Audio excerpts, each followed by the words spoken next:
All right. So I got a question from questions at chalmerswellness.com that what, in my opinion, is the largest health issue that we're dealing with in America that no one's really talking about. I don't know how many people are talking about it because I've made reference to this and I've talked about this a couple of times, but the biggest health issue that we have that is creating the biggest health problem, the largest amounts of money that we're spending on healthcare, the biggest detriment to our society, is the health of our women when they're getting pregnant, which then directly translates into the health of the babies that are then born.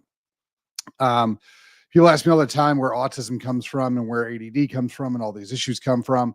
And people are like, it's the vaccines, isn't it? It's the vaccines that's causing all these problems.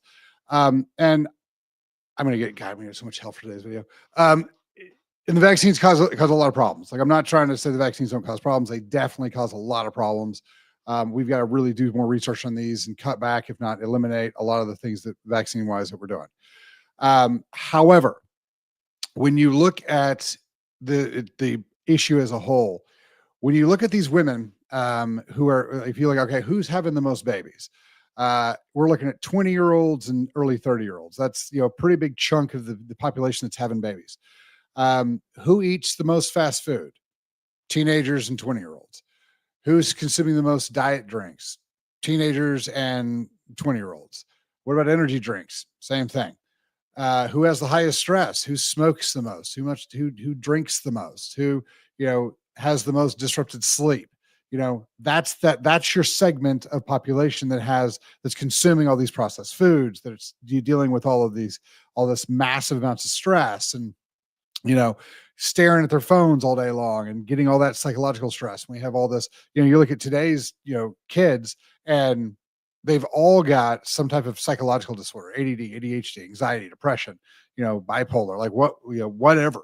They've all got these things and they're getting pregnant and they're having babies. And then we're being like, well, once the super healthy, super perfect, baby is born, then we're injecting with toxin, and that's what's causing the problem. Again, I'm not trying to say vaccines are not the issue or not an issue, but what you put in the mom while she's trying to develop this baby is 100% creating an issue. If they're eating lots of seed oils, like there was a research study done with rats. And what they did was they gave all these rats aspartame. So the same thing that's in Diet Coke and most of these diet drinks and a lot of other dietary products and, the low fat stuff. And what we ended up seeing was that we produced a lot of anxiety in these rats. And it was like, okay, it was documented anxiety. Then they researched the offspring of those rats after they quit giving them aspartame, and they realized that the next rats also had anxiety, and the rats 3 generations down did. They didn't go back to basically baseline until the 4th generation. So what that shows us is that what goes into our mamas who are about to be mamas is super duper important. There was a study, you can watch this on smoking teeth. So just Google smoking teeth. And this is what they did was they took a bunch of sheep and monkeys and they gave them mercury amalgam fillings. So those silver fillings that are mercury, they gave them those mercury fillings, just like most dentists have done all the way up until now. Lots of people switch over to composite, but they're still doing mercury fillings. And they're still telling everybody that mercury fillings were totally fine. There's nothing wrong with them. And what they did was once they got the mercury in, they gave these animals a little bit of time. Then they got them pregnant. And then when the babies were born, so the baby sheep, the baby monkeys, they tested the babies for mercury and found giant amounts of mercury all the way throughout these babies because it was leaching out of the teeth of the mother and it was going into the baby as they were being, developed. And so if we really want to start changing the healthcare of our country, if we really want to start seeing these numbers of depression and obesity, schizophrenia, ADD, ADHD, depression, anxiety, heart attacks, strokes, dementia, like name all of them. All of them are tied to metabolic functional health. And I can name any one of them. I can walk you back through how it is directly tied to metabolic functional health. What we're going to end up seeing is that we've got to 100% start working on our 19 and 20-year-olds before they get pregnant.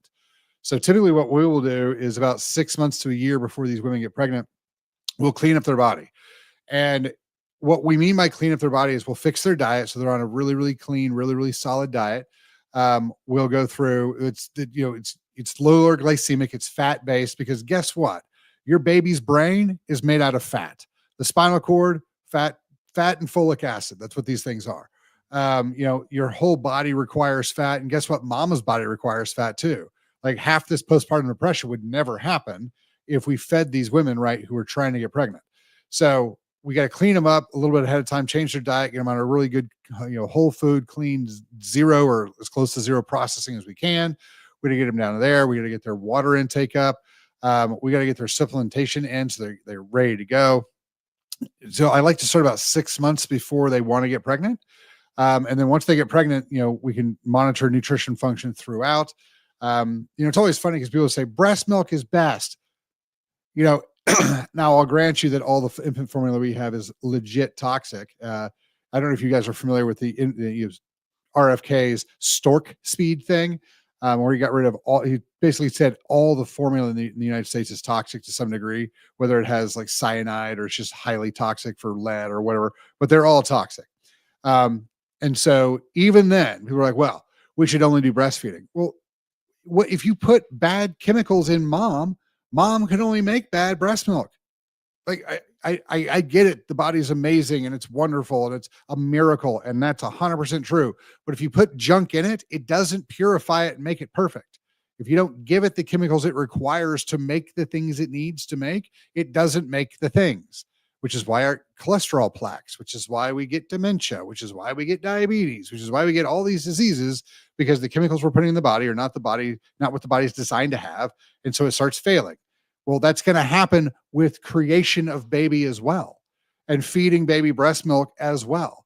So if you don't have those chemicals where they're supposed to be, we're going to have an issue. Now, the other thing that we've got to really make sure we're doing a good job of is we've got to make sure that the emotional state of mom before, during, and after pregnancy is really, really good. Because, and we've talked about this a couple of times, but your emotions run your entire body. Like they make you can't fake, you can't hide when you're really happy, and you can't hide when you're really sad. Like we can just see it on you. Your whole demeanor changes, all your chemistry changes, everything changes. And so we've got to really make sure that the psychological function is where it needs to be as well, because guess what? The things that make you look sad, make you look happy, those are inundated in baby too.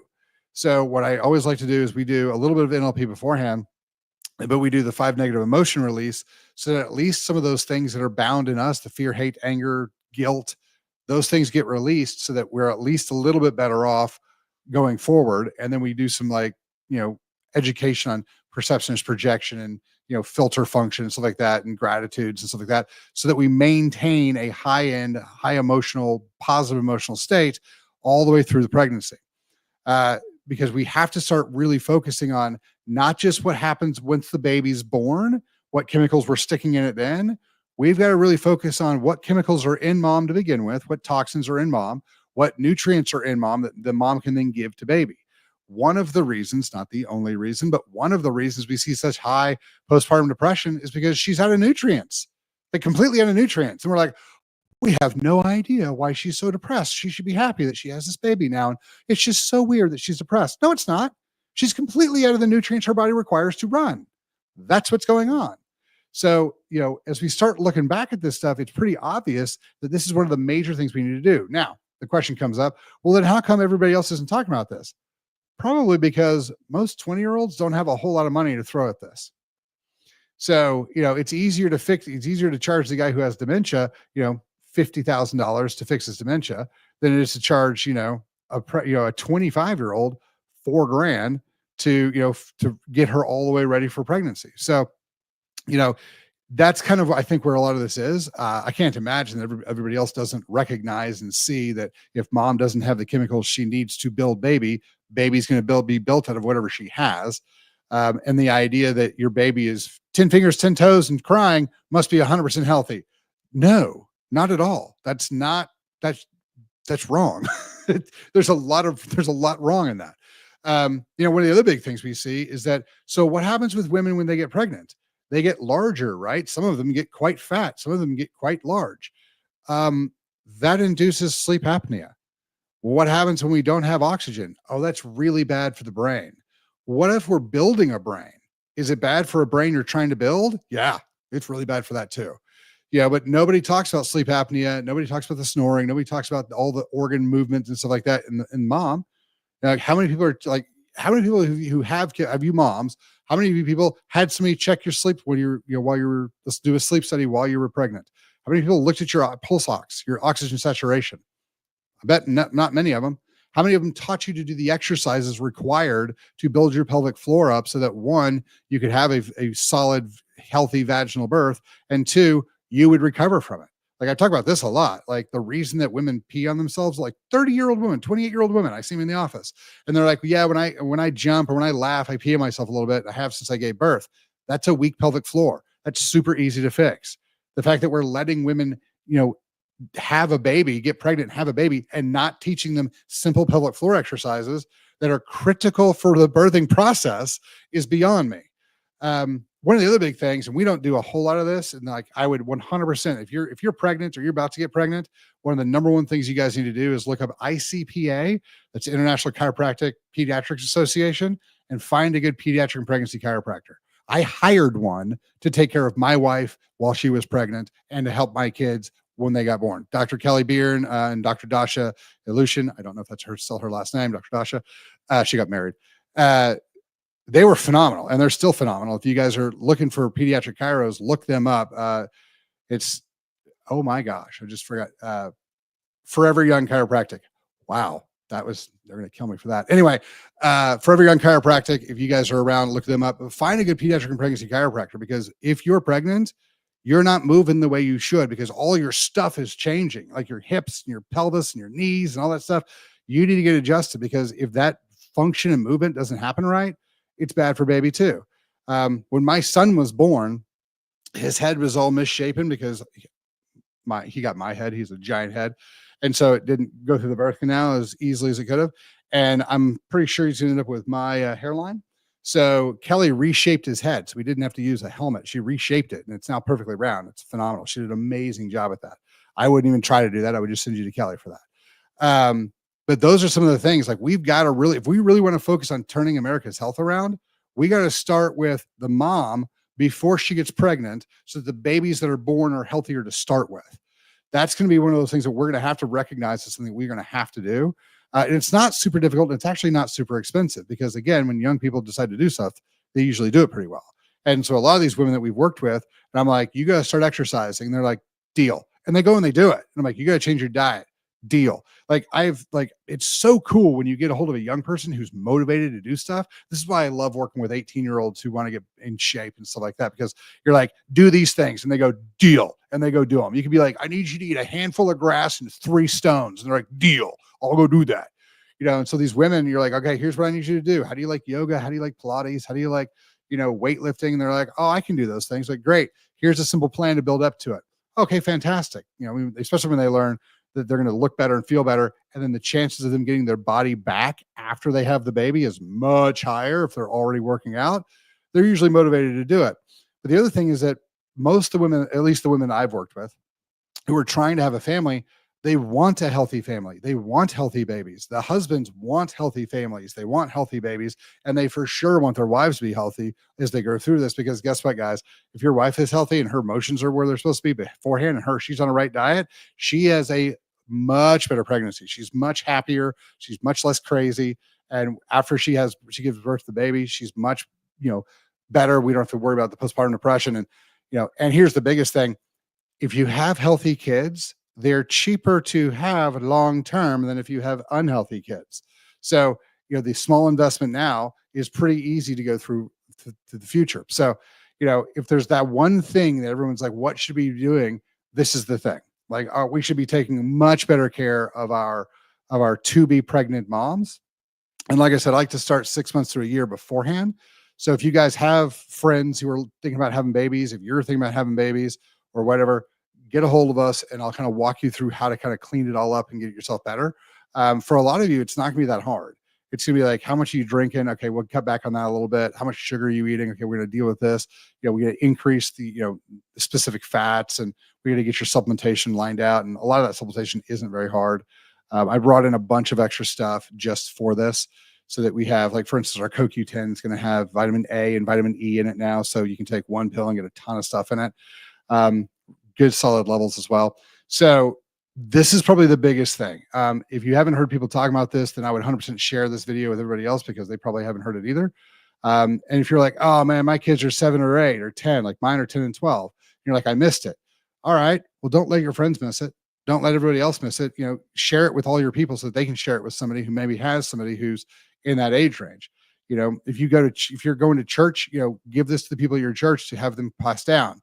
And if any of you guys have churches or groups that want somebody to come speak about health, I would be more than happy to come give the information, because that's kind of that's why I do the podcast. I want to get this information out. I feel like my job is to spread the physiological message, tell everybody that they can be healthy if they just return their bodies back to original design and put what's supposed to be in your body in and get what's supposed to be out of your body out.